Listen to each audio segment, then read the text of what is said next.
Hello there. My name is Jasom Jensai, and welcome to this stream where we're going to be talking about episode 2. Is it bad? Is it good? What do I think about all the little details about that? Also, we're going to, excuse me. Uh, Also, we're going to talk about how powerful are Rey and Ben Solo, and the last thing we're going to talk about is what is the best capital ship.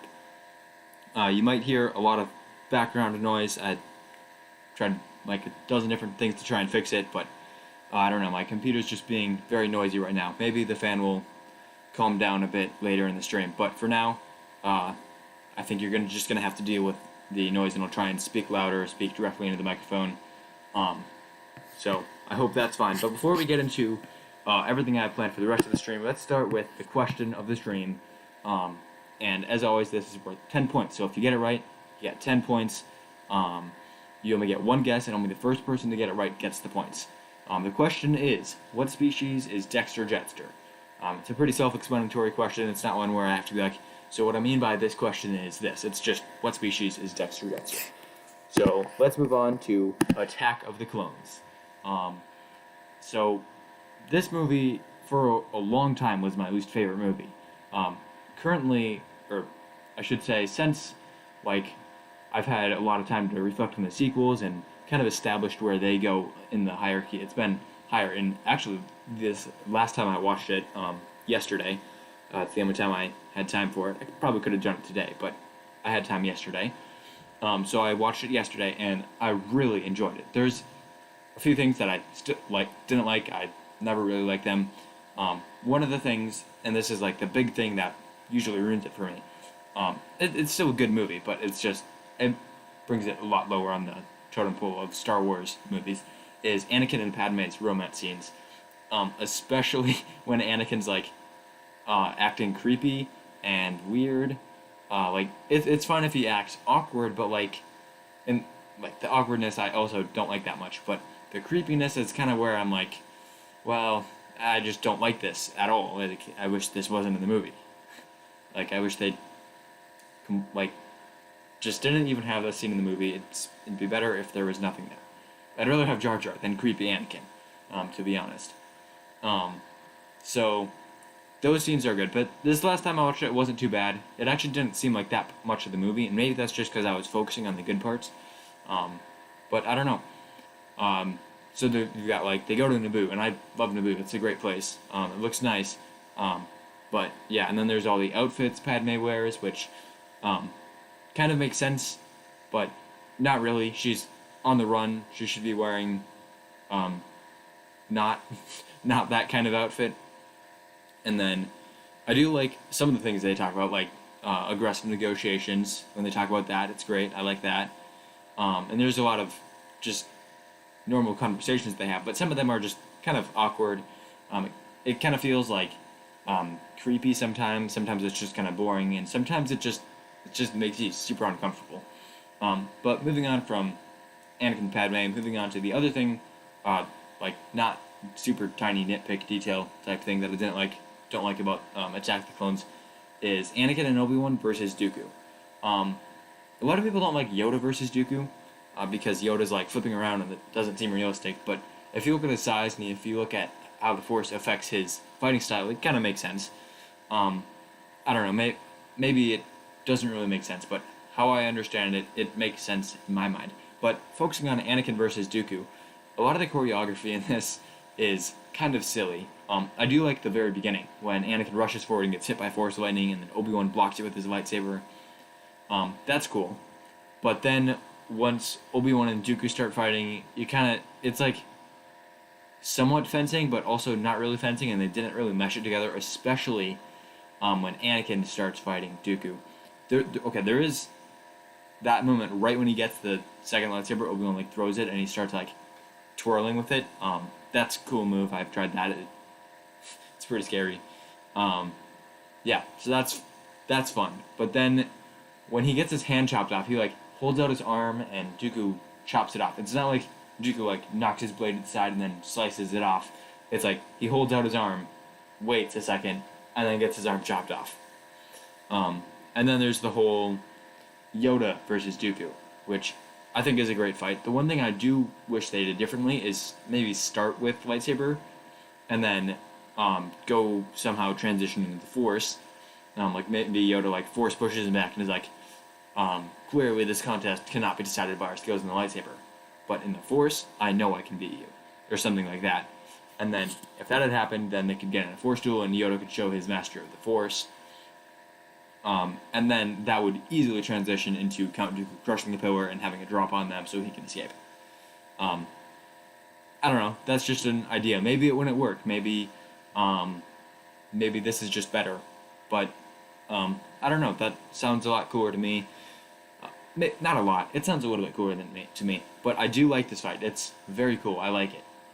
Getting to see Yoda's fighting style is always super fun, and Dooku's lightsaber style is also really cool. I think they did a better job with his fighting style in the Clone Wars, especially with when he fights Anakin and Obi-Wan in the episode of the Lost Ones with the Pike Syndicate.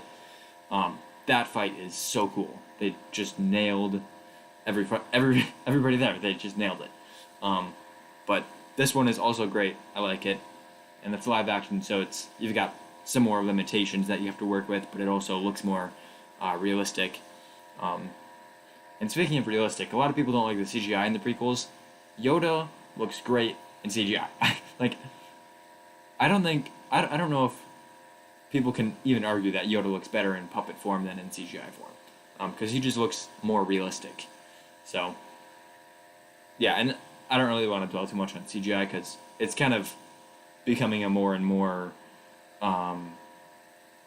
it's becoming an argument that people use less and less. I don't know. At least that's how it seems to me. Maybe it's getting more and more in your experience, but I guess everyone has a different experience probably. So another fight I want to talk about is Obi-Wan Kenobi versus Jango Fett. And I do like this fight. It's super awesome. I love seeing Jango in action and how he actually knows how to fight Jedi. He like gets away from them. He doesn't go up next to them. He uses his missile. He uses his guns. It's super fun. Sorry for the dog in the background, by the way. But I don't even know if you can hear the dog, but I would assume you can. Anyways, so Obi-Wan versus Jango. It's a great fight. But the one thing I really don't like about that fight is he gets knocked over the edge. Obi-Wan is falling over the edge, and he's got this tiny little string that is wrapped around his hands, and he comes to a complete stop, like on the end of the string, and it's just like his hands would get ripped off, and he would keep going, and even if not, it would be the same as hitting the ground. There might be a little bit more stretch there, but like it's mostly the same as hitting the ground. So he may as well have just face planted into the ground. And then there's after that, like Jango lets him go, and he like swings it around and hooks it on something, and then hangs onto that tiny little string. And again, it's a super tiny string. There's no way he's gonna hang on to that, even with the Force. It would be better if he like force pulled like I don't know, some like I don't know. There just should be a better way to do that. At least in my opinion. But yeah, that's the only thing I don't like about that fight. Everything else is so awesome, like the rain, the lightsaber, the blaster bolts, jetpack, Mandalorian, just fighting style in action. Just everything about that fight. And then there's the Petronaki Arena fight, which is so cool. Just a ton of Jedi. You get to see Mace Windu fighting. You get like a whole bunch of Jedi fighting. You see all those droids like closing in, and then the clones drop down and like pick them up with their gunships. And gunships are just so cool. And then the Battle of Geonosis, like outside of Petronaki Arena, isn't quite as cool. The Jedi don't really know tactics that well when the clones just listen to them, so they go in like a full frontal assault with like no protection or anything. But I mean, it makes sense, and it looks pretty cool. There's a lot of dust that kind of looks cool, and you get to see all the machines that they're going to use for later years in the Clone Wars, which is also very cool to see. So I love that. I love the Battle of Geonosis.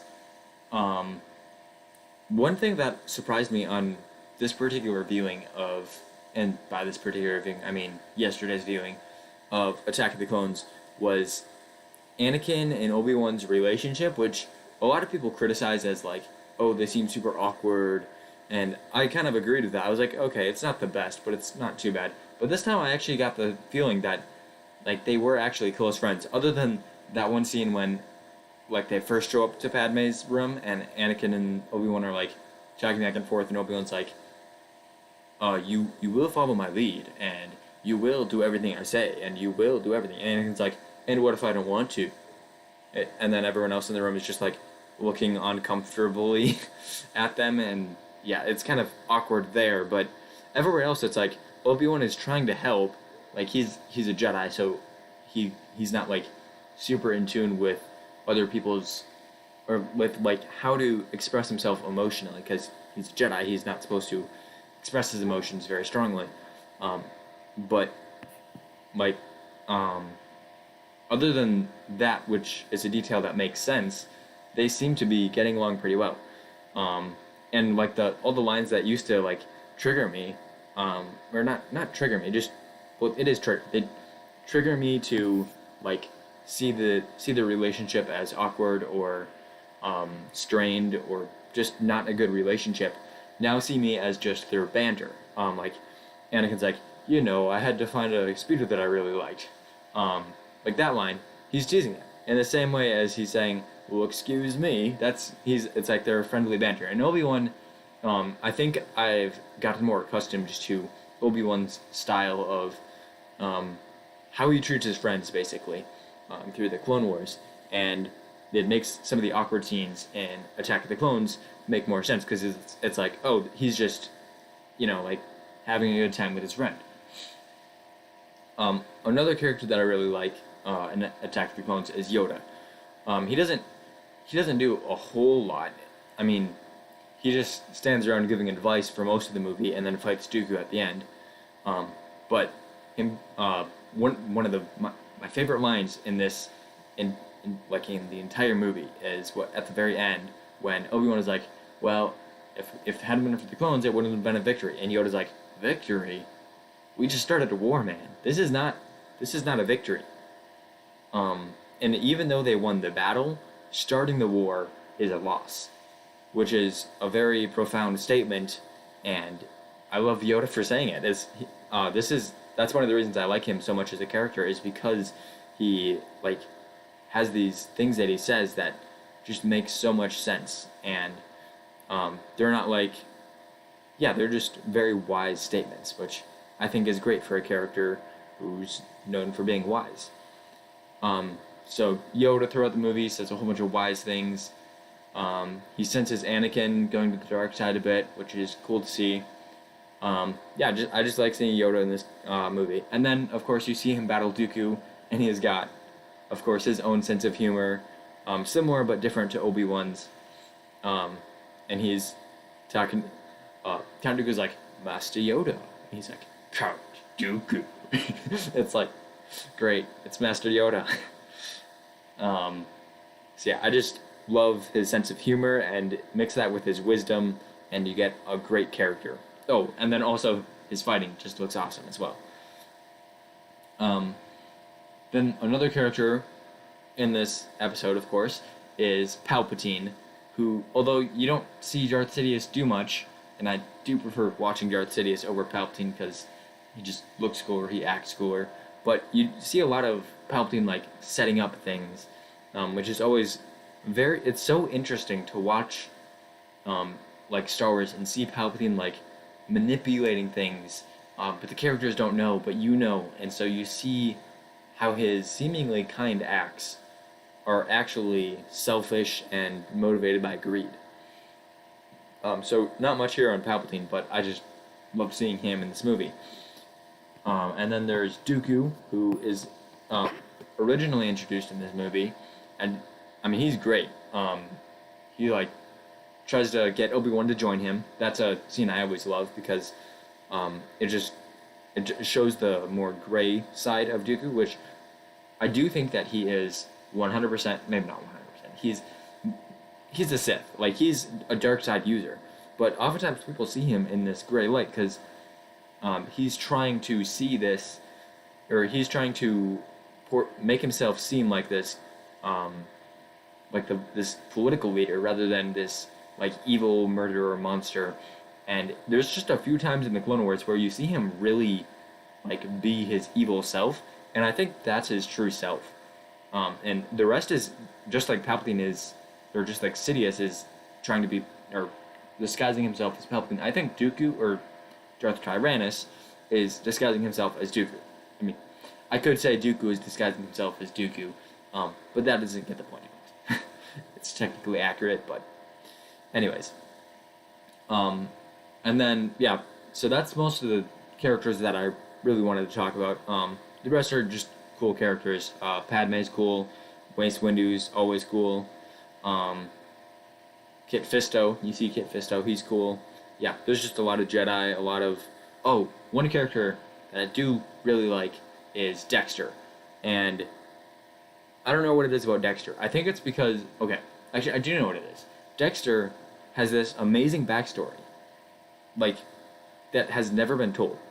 He knows a Jedi, like, he's good friends with a Jedi, and this Jedi knows him for his weapons thing, and yet he's like a cook in a Coruscant diner restaurant. Like, what is his backstory? And that's always intrigued me. Okay, not always. That's intrigued me for about like 9 months, and I can't get this idea of like a Dexter book or a Dexter TV show or something out of my head. And super interested in that. So, Disney, if you're listening, if Lucasfilm is listening, you should definitely make that book. I'd love to read it. That'd be awesome. And leave a chat or a comment if you think that the Dexter book would be cool. So that's pretty much all I have to say about the characters in episode 2. But the plot of this movie is another cool thing about it, because this movie, like, okay, the plot of a lot of Star Wars movies is kind of not that important. Like, it doesn't make too much sense, but this movie is great. And it's, again, this idea of Palpatine manipulating everything, and he's doing this through starting the Clone Wars to gain more power, and eventually, after all of this time in war, he has so much power that he declares himself Emperor, and no one bats an eyelash. They applaud, and they probably blink a bit while clapping, but whatever. It's a pretty great plot, in the mystery around just the clones, the assassination attempts on Padme. It's all very intriguing, and it's great even when you watch it the second time, because like, you know what's happening, but the other people don't. So another thing to mention about the plot is that it's not all good. Obviously, the Jedi and the Republic just accept this clone army. Like, sure, they don't really have much choice, because they would lose like 20 Jedis, but like, they would be killed or become slaves to be bartered with, as Mace Windu says. So they get this clone army, but like, how do they trust the clone army? Like, it came from this super shady background, and it makes sense why they continue to use it in like, say, the Lost Ones episode, where they figure out that Count Dooku is actually the one who like called for the making of the clone army. But like, and the reason why it makes sense is because if they stop using it, then they're going to lose the war. I'm losing my train of thought and just missing steps. But anyways, it doesn't really make sense for them to start using it now, because like, they don't know the full threat of the Separatists. They should probably like do some conscripting and get this, like, rely more on Jedis or Jedi. I keep saying Jedis; it's not a word. But anyways, even though that doesn't make sense, the rest of the story makes sense, and it's very enjoyable. And who cares about the plot anyways? The setting is great. It's Star Wars. But one of my favorite things about Episode 2, in fact, it especially hit me this last time watching through on Saturday, was the score. John Williams just knocked it out of the park on Episode 2.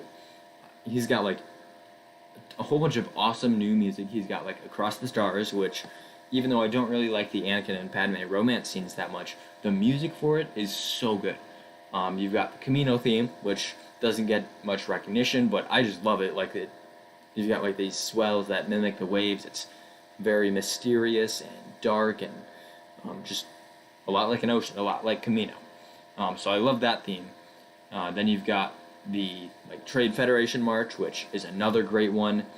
Just this driving beat behind it, and yet it's not like super repetitive. It's not like I don't know, 1, 2, 3, 4, and it's like dun, dun, dun, dun, but yet you've got this driving beat somehow behind it, and that's somehow like you've got like the drums and all the background, but the melody is not very rhythm, like it's not a very simple rhythm, but it still has this simple driving 1, 2, 3, 4 type beat behind it, which is cool. And then also the uses of his older scores, those being mostly from episode 1, like Duel of the Fates, with that speeder bike scene, which by the way, I've said it so many times, but speeder bikes are awesome, and I think this scene with Duel of the Fates and Anakin just going across towards the Tusken Raiders, is probably, hey Noah, how you doing?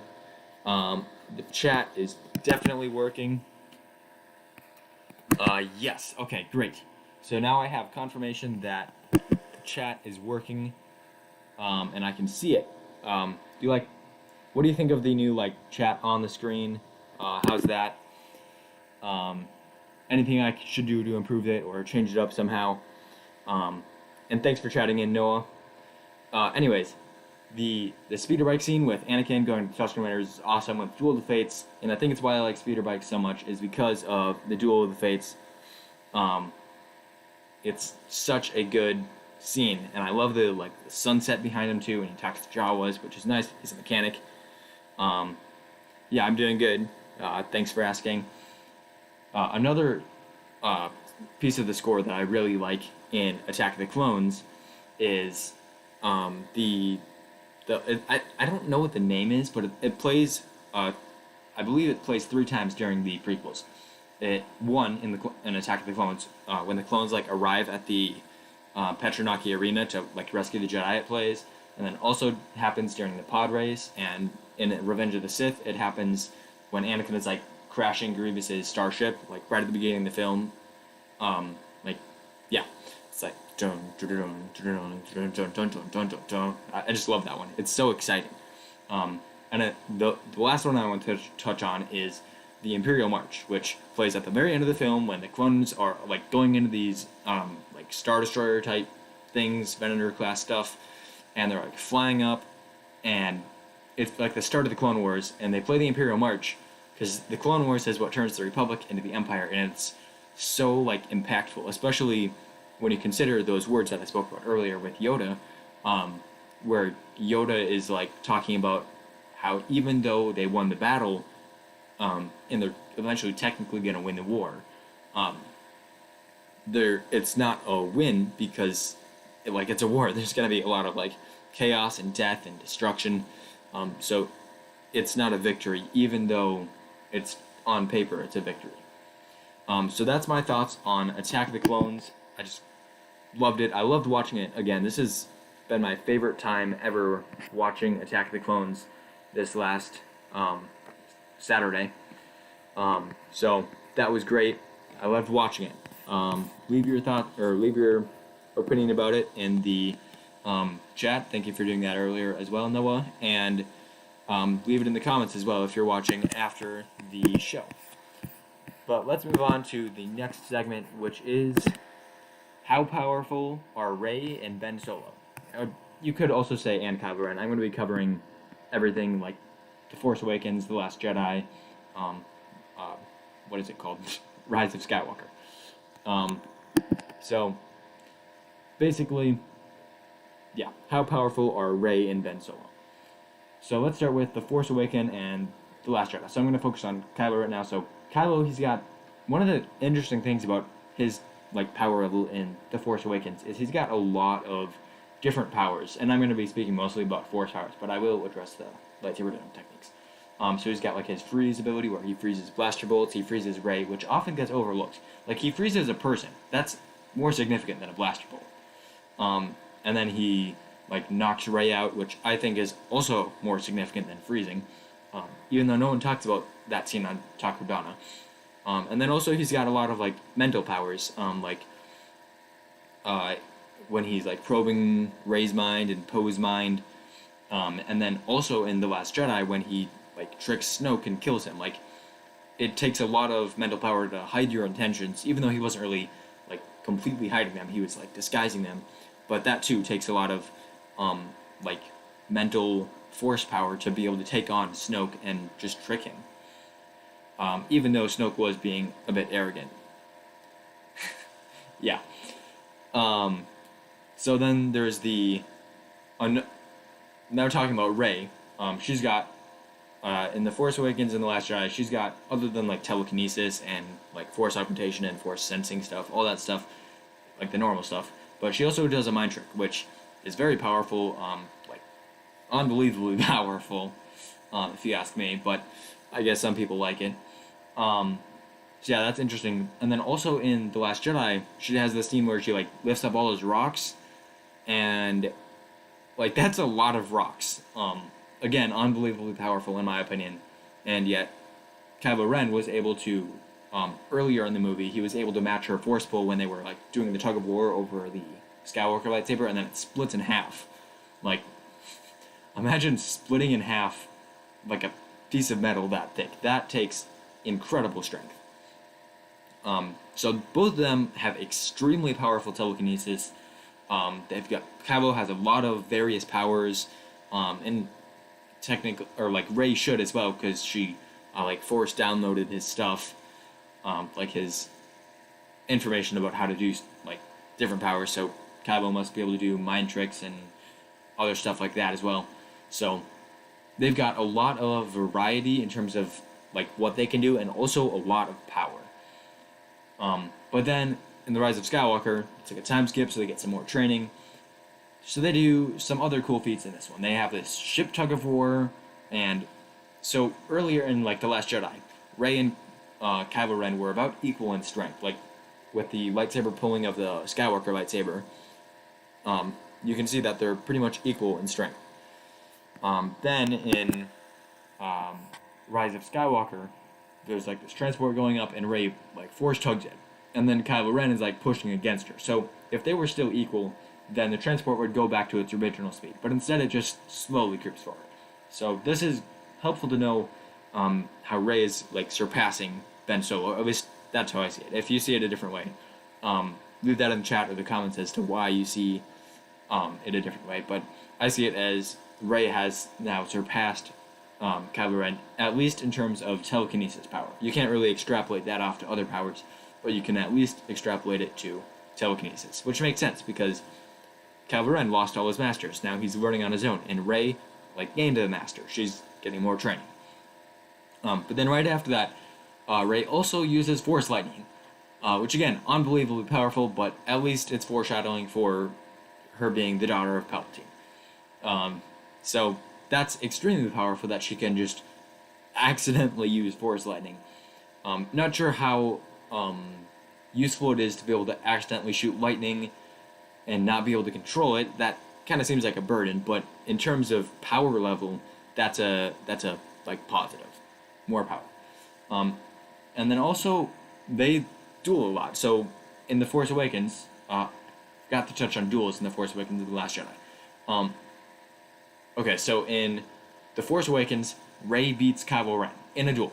And there are a lot of explanations for this. Kylo Ren was injured, he was arrogant, he was unbalanced, as Snoke says, because he killed his father. That's gonna emotionally shake everyone. Maybe not like Vader or Snoke, or definitely not Palpatine. Palpatine would just laugh or something. But it emotionally shook Kylo Ren, and he was unbalanced.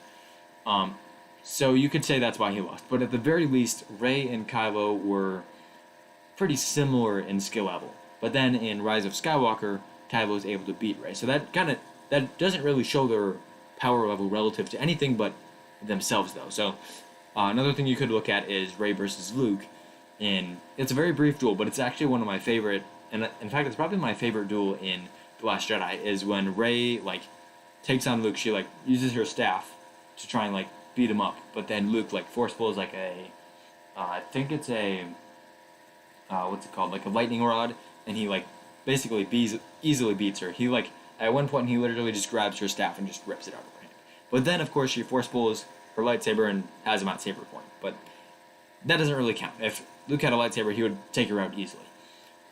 So that's one of my favorite duels. That shows that she's not very good compared to Luke Skywalker though. So like, still pretty impressive.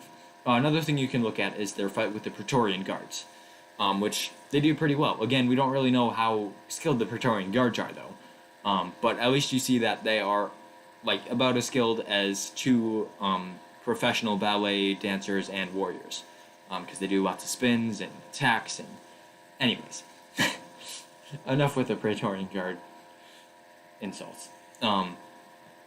They're as powerful as elite guards.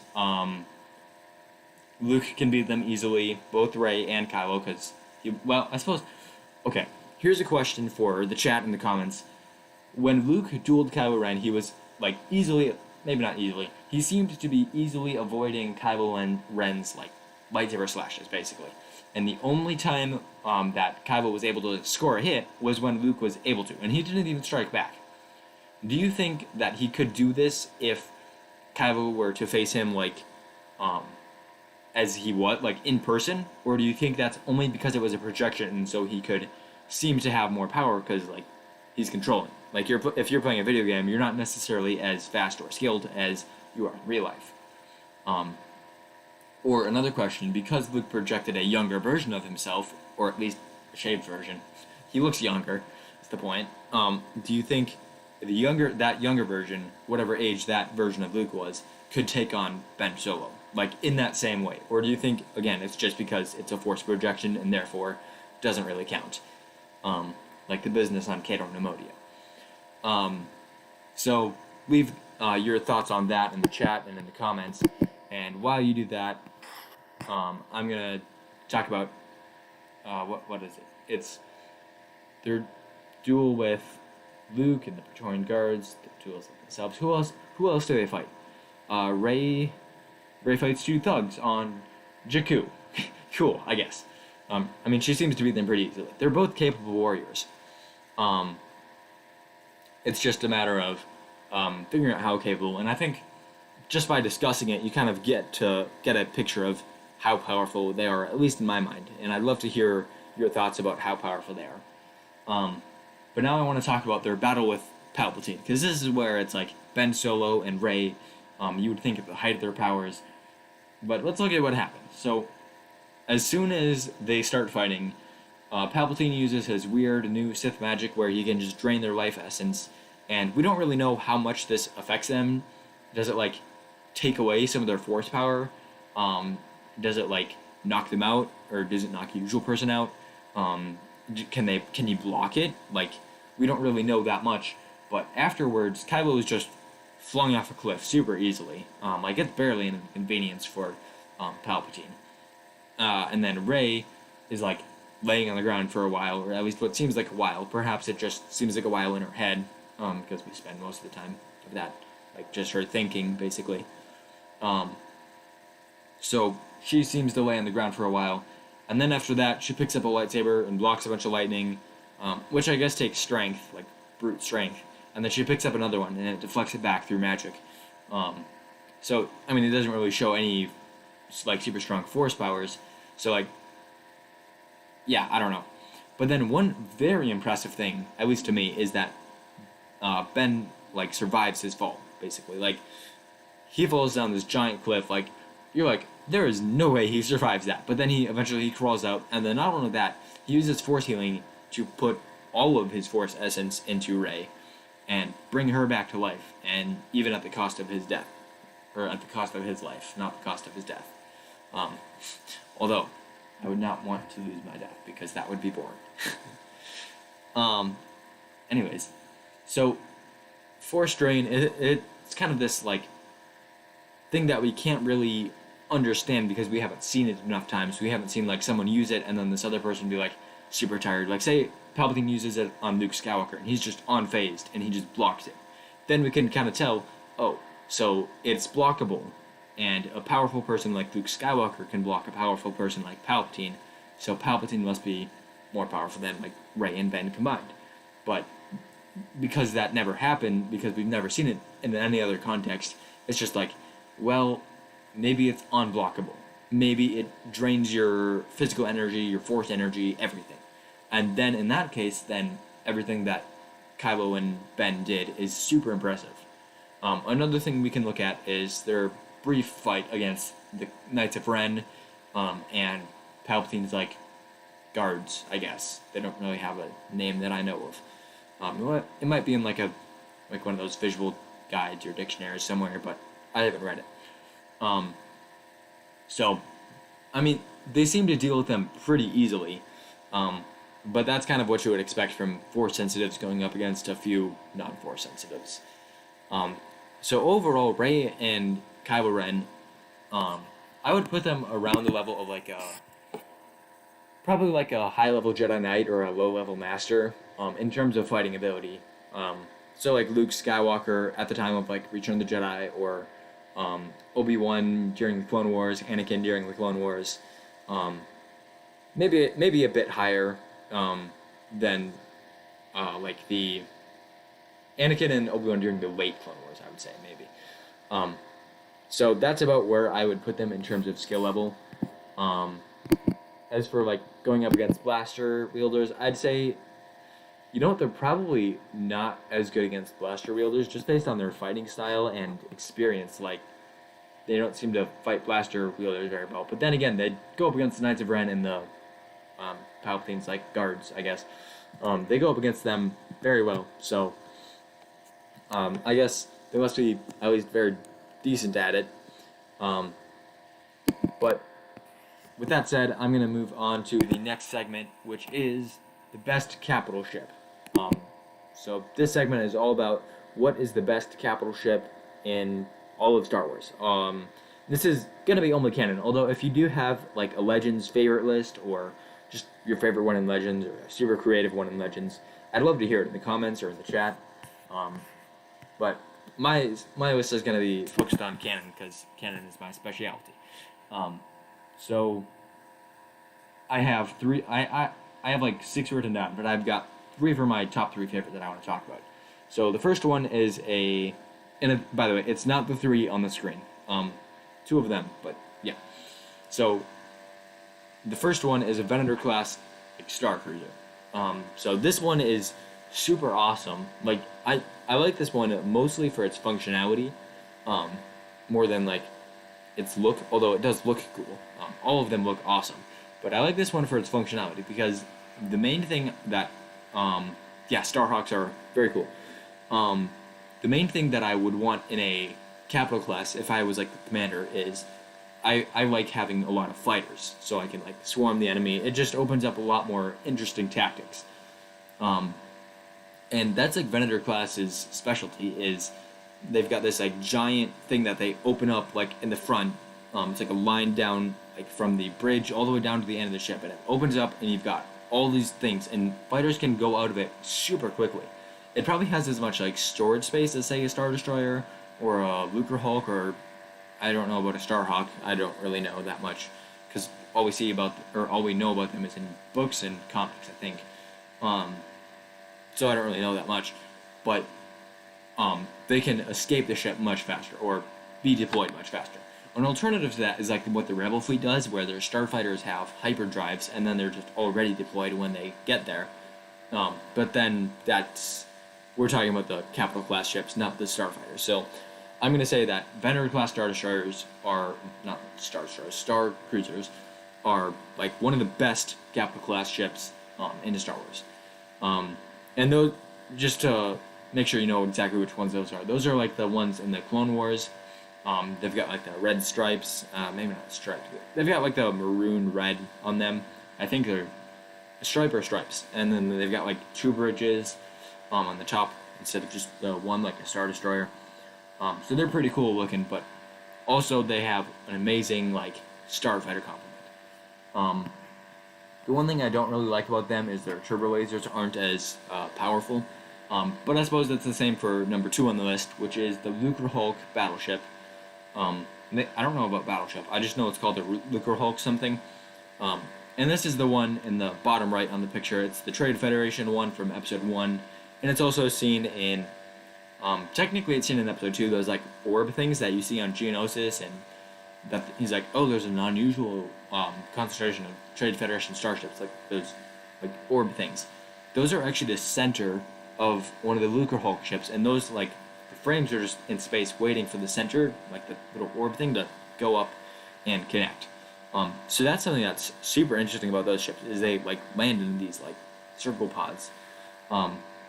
So those ships also are very cool. They seem to have a lot of hangar space. I mean, I don't know what the interior is like, but if it's like in episode 1, Anakin flies into one, and it just goes on for a while, gets all the way to the main reactor. I mean, you got to be able to fit a lot of ships in there.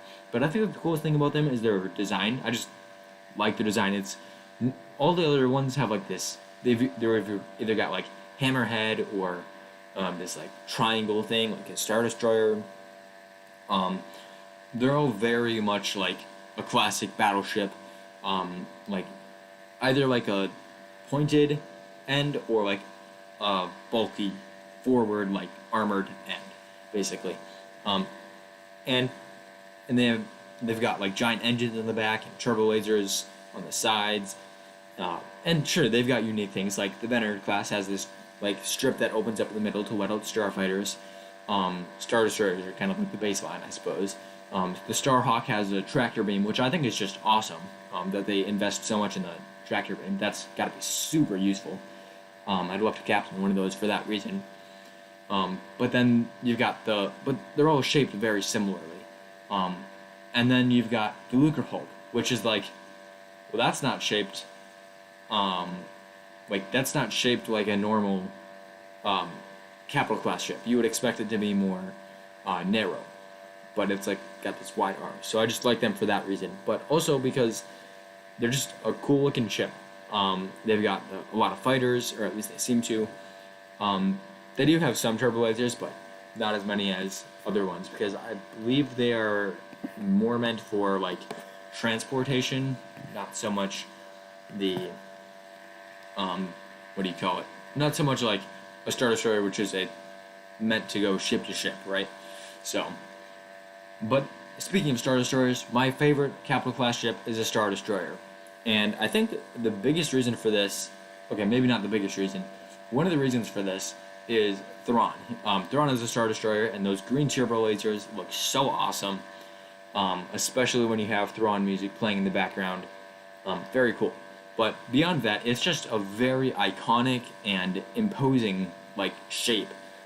Like so many ships in Star Wars are based on the Star Destroyer. You've got Venator class, you've got like Star Destroyers, of course. There's a whole bunch of kinds of Star Destroyers. You've got the First Order Star Destroyers, even the Supremacy. It's not entirely, it's not entirely shaped like a Star Destroyer, but it's somewhat shaped like a Star Destroyer, and it's just super cool to see all these basically versions of a Star Destroyer.